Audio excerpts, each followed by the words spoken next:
একটা ডিমে অল্প তেলে আজকে আপনাদের জন্য নিয়ে এসেছি শাহি মোগলাই পরোটা। আসসালামু আলাইকুম, দীপা বলছি। কেমন আছেন সবাই?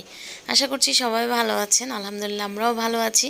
তো অনেক দিন পর আজকে আপনাদের সাথে একটি নাস্তা শেয়ার করব, খুবই ঝটপট এবং খুবই সুস্বাদু হবে। আজকাল এই নাস্তাটি কিনতে গেলে কিন্তু বেশ মোটামুটি অনেকগুলো টাকাই খরচ করতে হয়। তো আমি কিন্তু প্রথমেই যেটা করেছি, এই যে পেঁয়াজ কুচি আর হচ্ছে কাঁচামরিচ আর একটা ডিম একটু লবণের সাথে এই যে ফেটে নিচ্ছি। এটা হচ্ছে আপনি আপনার চয়েস মতো কম বেশি করতে পারেন। তো আমার ডোটা যেহেতু কম ছিল, এই কারণে কিন্তু আমি একটা ডিমই নিয়েছি। আপনি চাইলে কিন্তু আরও ডিম নিতে পারেন। আর ফ্রাই প্যানে এই যে তেল গরম করতে বসিয়ে দিয়েছি। আর আমার আটার ডোটা যেহেতু সিদ্ধ পানিতে করা ছিল, এ কারণে কিন্তু এটা খেতেও আরও খুবই ইয়াম্মি হবে।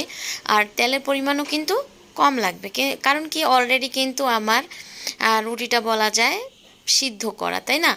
তো যাই হোক, এই যে আমি রুটিটা এভাবে করে বেলে নিয়ে সেখানে আমি অর্ধেকটা ডিম দিয়ে দিচ্ছি, কারণ আমি দুইটা মোগলাই করব এর জন্য। তো মোগলাইটা আমি এই যে যেভাবে দেয় সবাই, আমি ওভাবে করে নিয়েছি। এখন ভাজ করে নিচ্ছি। ভাজ করে যেটা করব, আমি তেলে দিয়ে দিব। এই যে এভাবে করে করে নিয়েছি। আমি আরেকটা সেম ওয়েতেই করব, তো আমি আপনাদের সাথে একটা ট্রাই করছি। এই যে এখন তেলের মধ্যে ছেড়ে দিয়েছি। দেখেন আমার তেলের পরিমাণ কিন্তু খুবই কম, আরও কম দেওয়া যায়, কিন্তু আমি যেহেতু দুইটা ভাজবো এ কারণে আমি একটু তেল বেশি দিয়েছি। এই তো উল্টে পাল্টে সুন্দর করে ভেজে নিয়েছি। আর এখন আমি যেটা করব, এটাকে কিন্তু একটু কেটে দিব যাতে ভিতরে কাঁচা কাঁচা না থাকে, কারণ বাজারে দেখবেন যে ওরা কিন্তু একেবারেই ডুবো তেলে দেয়, আর ওরা কিন্তু পরবর্তীতে ছুরি দিয়ে একটু কেচে কেচে নেয়। তো যাই হোক, আমি যেভাবে আগে ভাগ করে নিচ্ছি যাতে আমার আর আলাদা করে কাটতে না হয়। এবার আমি উল্টো পিঠও সেম ওয়েতেই ওই পাশে যেভাবে দাগ দিয়েছিলাম এই পাশেও ওইভাবে করে নিয়েছি। যে অলমোস্ট হয়ে গিয়েছে আলহামদুলিল্লাহ। আর ভিতরে কিন্তু কোনো কাঁচা কাঁচা ভাব নেই। খেতে কিন্তু খুবই ইয়াম্মি ইয়াম্মি হয়েছে। যে উঠিয়ে নিয়েছি।